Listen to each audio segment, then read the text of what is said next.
Well, we do have a cold front making its way in this morning. We've had some instances of flash flooding in Arkansas and even some severe weather reports. I'm meteorologist Josh Marces, and this is your Wednesday morning forecast update. This front is going to continue to make just slow and steady progress through the region today. I do think the severe weather threat will wind down here once we get closer to sunrise, but we have had some hail reports mainly in Arkansas this morning. But this front is going to be pushing south throughout the day. So once we're past sunrise, the heaviest rain threat is going to shift through East Texas and Louisiana, but it has been McCurtain County in Oklahoma and most of Arkansas that has received the heavy rainfall here overnight. So we do have a flood warning, flash flood warning in effect north of I-30 there, encompasses most of our counties right along the mountains there. That goes until 6:45 this morning. May see that get extended for at least a few areas there. We actually have some drought in Arkansas, so the ground will soak most of this in, but with the radar estimating about 3 to 4 inches of rain in some of those spots, there will be some standing water,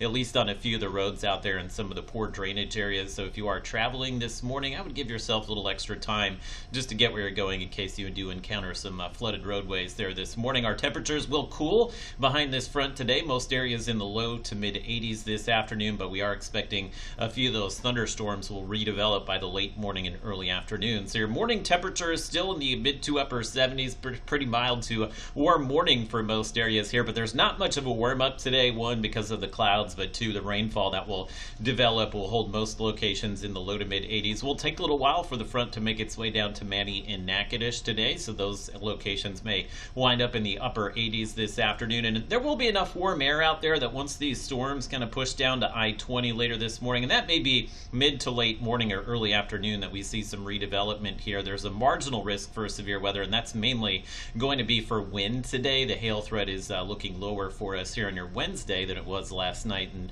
really not much of a tornado threat here, but we can't rule out some flooding continuing as well. Marginal risk means maybe 1 or 2 severe storms, but we're not going to see any widespread, intense, or significant severe weather today. So let me give you a look at your Robbins Toyota Futurecast. A lot of uncertainty as to how the day will kind of unfold here. I'm buying into the HRRR model. This is the one that updates every hour. I'm taking this over our in-house model today because it is initialized on the location of the storms a little better this morning. It shows the storms kind of moving through Arkansas, but once we get to sunrise, you can see a little lull in the activity for a few hours. Hopefully that will time out to the morning commute for many of you, so hopefully a dry start to the day. But again, once the temperatures start to warm back into the 80s, the front will still be with us, so the storms will fire back up this afternoon, probably close to the I-20 corridor, and then those will drift to the southeast through the afternoon. So I would expect by the drive home today, we'll see the heaviest rain likely taper off here, and we will have a slow clearing trend tonight. You can see the rainfall map. This is the 7-day rainfall map, but today is the only day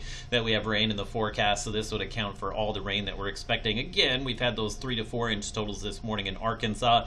This is what's to come likely after sunrise today, so there will be a lot of locations here that maybe pick up 1 to 2 inches of rain. Isolated higher amounts, so again, we can't rule out some flooding later today in Texas as well as Louisiana, and then otherwise the temperatures will cool a bit tonight. We'll see most locations settle into the 60s here. I did keep just a slight chance of a rain shower going overnight, but I think that will probably end after midnight for most locations here. Low to mid 60s for the majority of you tomorrow morning. Shreveport a little warmer at 68 degrees tomorrow morning, but check out just this fabulous weather taking over Thursday through Sunday. Much lower humidity. That north wind will kick in and kind of push all of that mugginess out of here tonight and tomorrow. So for this time of the year, that's just about perfect. Thursday, Friday, a little warmer for the weekend, but with the low humidity, I think you'll be able to enjoy your outdoor plans pretty much all day over the weekend. We won't be running into the air conditioning like we have most of the summer here. Low to mid 60s in the mornings. If you have some yard work to take care of, the mornings will be just amazing here going through the weekend, and pretty nice next week. There really won't be any humidity through at least next Tuesday or Wednesday. We'll be back to near 90 degrees, which is again just a little